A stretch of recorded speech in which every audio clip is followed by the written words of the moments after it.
Assalamualaikum warahmatullahi wabarakatuh.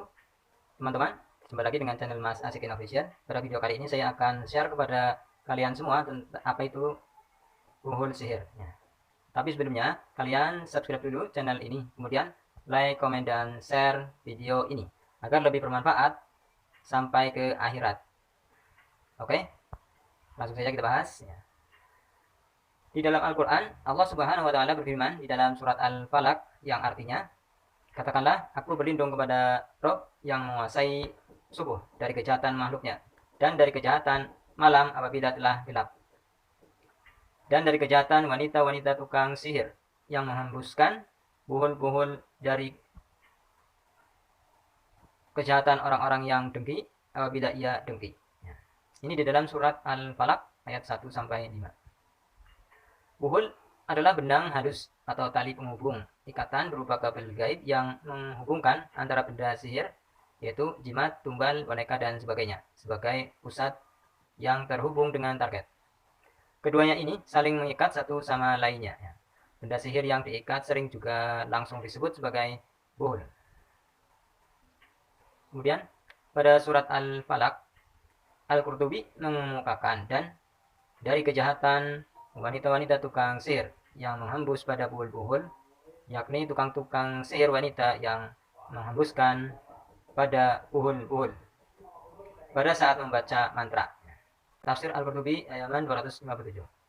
Ketika tukang sihir menggunakan boneka sihir, tumbal, jimat dengan ditempel ke foto seseorang sebagai target yang akan disihir, lalu mengucap mantra dan sihir, kemudian menghembuskan mantra itu ke benda sihir, maka kerajaan jin mengutus pasukan jin yang menanamkan semacam kabel yang berawal dari benda sihir yang terhubung langsung ke target tersebut. Ya. Biasanya kabel sihir ini dibawa oleh pasukan jin. Lalu pasukan jin itu masuk ke dalam tubuh manusia dan mengikatkan kabel sihir ini ke bagian tubuh tertentu. Jika ingin menguasai dan menyakiti seluruh tubuh manusia, biasanya diikat masuk ke ubun-ubun dan terkunci di otaknya. Setiap buhul yang terhubung ada kodam penjaganya.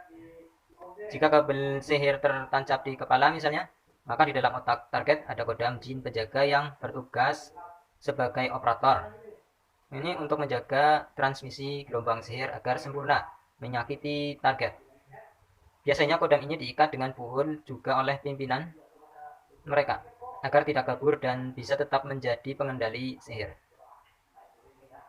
Ketika buhul sihir sudah sempurna terpasang, maka tukang sihir bisa melakukan sihirnya, seperti menusuk dengan jarum di perut, ya, atau seperti menusuk jarum ke dalam perut misalnya, maka perut target akan merasa sakit yang hebat. Rasa sakit ini akibat stimulasi rangsang sakit di bagian otak target yang direkayasa hingga otak tanpa sebab yang jelas melalui syaraf neurotransmitter mengirimkan sinyal rasa sakit ke bagian tubuhnya sendiri. Kabel sihir ini adalah semacam satelit yang akan memudahkan orang yang mengerahkan sihir tersebut mengendalikan media tersebut sesuai dengan keinginannya. Sihir ini ibarat sebuah stasiun radio atau televisi yang akan bekerja sesuai dengan siaran dari stasiun itu sendiri. Radio atau televisi ini akan terus berfungsi, manakala stasiun pemancar masih tetap ada. Metode syar'i yang digunakan untuk menyembuhkan seseorang dari pengaruh sihir adalah sebagaimana yang telah disebutkan oleh Al-Alamah Ibnu Qayyim Al-Jauziyah. Beliau berkata, dan telah diriwayatkan dari Nabi tentang cara penyembuhan bagi seseorang yang telah terkena sihir.